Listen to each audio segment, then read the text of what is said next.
To stay in the Western Cape as we approach autumn, South African National Parks is warning residents of prescribed burning fires below Tafelberg Road along Table Mountain. Cyclists, hikers and trail runners are urged to remain off the trail. Let's get more insight on this as I'm joined by JP Louw, who's the SANParks Head of Communications. Mr. Louw, a pleasure to have you on the program this afternoon.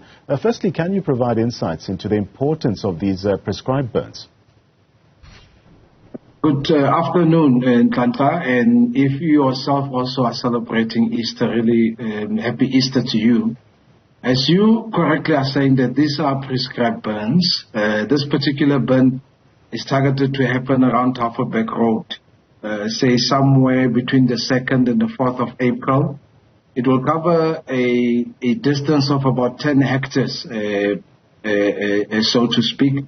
And we do the burns because, on the one hand, we want to reduce any fire hazards that might appear or that might occur. As you would know that time and again, there will be those reports that we do talk about where there's fire that we have in places like Table Mountain National Park for a variety of reasons. So on the one hand, we do this so that we can reduce fire as well. But at the same time as well, we want to rejuvenate fire-adapted and fire-dependent fynbos vegetation, because what happens is that when you also do these fires, some of the vegetation actually benefit from this, in particular also our fynbos as well. So it really forms part of our control operations, which also are aimed at eliminating alien plantation. So it's really those three things in the main. Deal with fire hazards, rejuvenate our fynbos, as well as eliminate invasive alien plants. So the announcement also mentions that prescribed burning will also take place below Tafelberg Road, as we've mentioned. But can you explain the rationale behind choosing this specific location and also the measures in place to ensure the safety of visitors and nearby residents? Well, look, Tafelberg Road, in this area, we had a fire last year. And the other point I should make is that much as we have a prescribed plant burn, it's also quite weather dependent. I mean, I'm saying to you now that we're planning to do this from the 2nd to the 4th of April. But the weather very well may not play game, as is what happened around March 2023, that already there was a prescribed burn that was pursued in this area. The weather didn't really allow us to complete that process.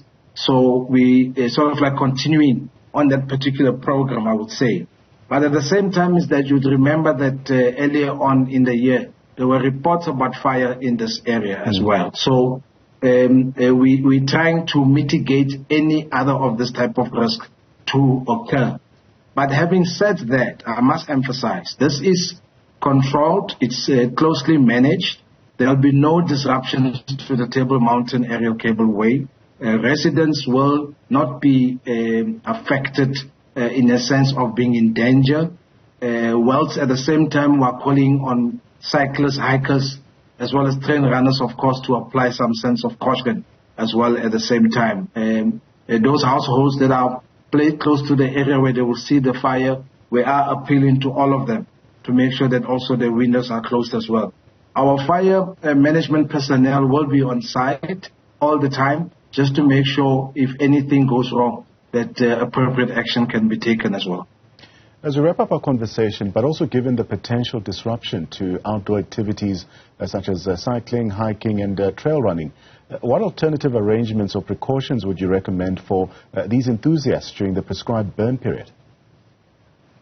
Table Mountain National Park is quite a vast area. I mean, we are really just now talking about an area for about 10 hectares that will be affected. And I would say in the spirit of partnership, in the spirit of making sure that this particular part of the park can still be enjoyed into the future, the appeal would be that please rather refrain from the areas where there will be this controlled fire. Try to use other parts of the park for this particular period. And I think when the time is appropriate, many of our visitors, of course, are very welcome to come and again enjoy this part of the park. That was JP Louw. He's the SANParks Head of Communications, giving us a sense of what to expect within that particular area as those planned burnings are anticipated as well.